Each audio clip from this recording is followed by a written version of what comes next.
Good morning, students of class 4. Welcome back after your holidays for the further studies. Today we have the last lesson in your English literature is a poem based on the theme protecting nature. In the previous lesson, lesson 15 also we have a lesson about the sparrows based on the same theme protecting nature. In that time only I have told you how we have to be a channels for making our environment a peaceful one, a cleaned area. So again, the poet in this poem, named Todd Michael Saint Pierre, he is also inviting all of us to keep our nature in a peaceful way, protecting it in our own ways.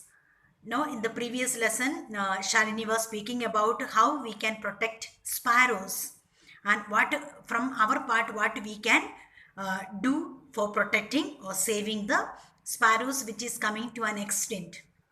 But here the poem and a poet invites us to, in order to make aware for the people around us, we as an young, no, especially you people as an young children or young boys, he tells us to take your pen and pencil and write no poems according what you feel after observing the surroundings, what you feel, do and write it in the paper so that many people can read it, and thereafter they also will take a part of keeping our nature or keeping our environmental surroundings soothing for us, a comfortable one. So when we look around our neighborhood, we know that how dirty and filthy sometimes some places are. So it is equally all of us are, what is it called? We are all uh, totally involved with nature. So it is completely responsible if our surroundings are not clean, if surroundings are not soothing for us, a comfortable one for us to live in, that means we are responsible for spoiling our environment.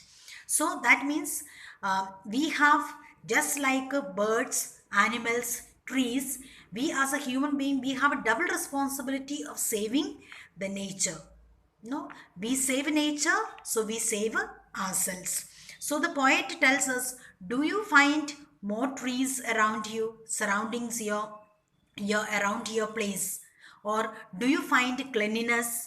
And if it is not there, what is your part that you are going to face in your life? Or what you can, as a young children, what can you do? You people are coming to the school, learning many things. Whether you are at present, it is okay, but you are remaining inside the closed doors at home.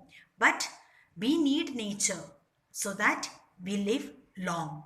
So here the poets and a poet named he is Todd Michael Saint Pierre.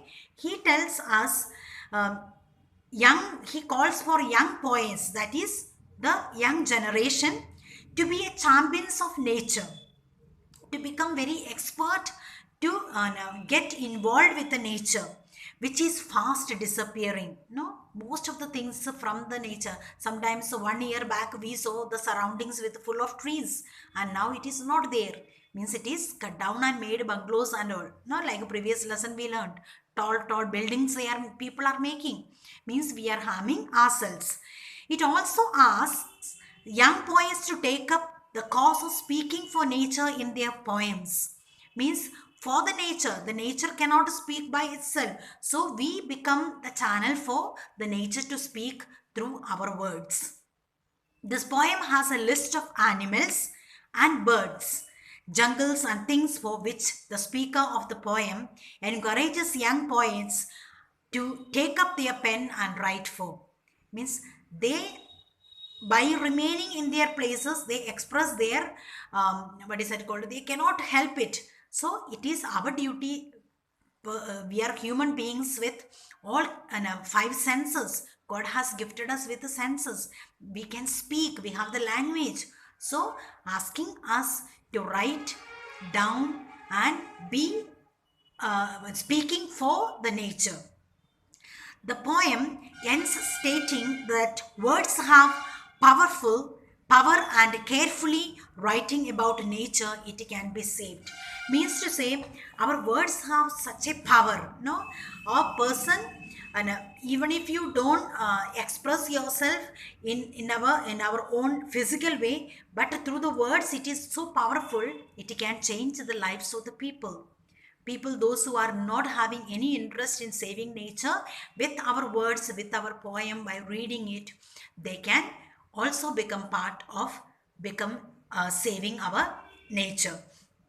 So what I'm going to do is this is a short introduction to it, how we have to take care of the nature, how we have to become a part of the nature by speaking for the trees, the rivers, the animals who cannot write or express in words to the others, to tell that you don't kill us or don't destroy us, because we give you life, and because of us you are alive and active at present, and it plays a very tremendous part in our life. So it is our prime duty, it is our main duty that we uh, keep our hand in club with the nature, so that we can live a peaceful and comfortable life in the given environment by God.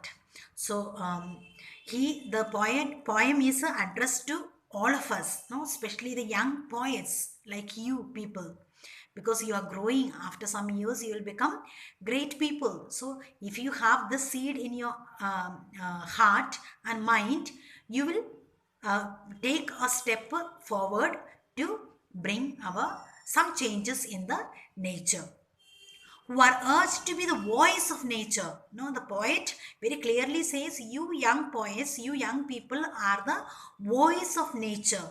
The nature itself cannot speak, you are the voice of the nature. And also he encourages them to bring about important changes to the environment. If you find it is not properly moving, then we have the duty to make a change with our own writings. So try your best, keep yourselves, uh, you keep the interest that you have. Yes, I saw a tree, put drying. It is my duty that I put some water and make it alive. If I find some garbage lying down in the wrong places, not where it's supposed to be thrown, then take initiative to pick up those and put it aside where the garbage is supposed to be landed or where it's supposed to be thrown. And encourage the young ones and even elders that know to throw garbages in our own surroundings where we live, where we breathe. No, if you keep away all these garbages, we can get fresh air. And also finally the poet says, plant more trees so that we can get fresh air and a peaceful and pollution free surroundings. So students, I'll come with the next video of the recitation of this poem.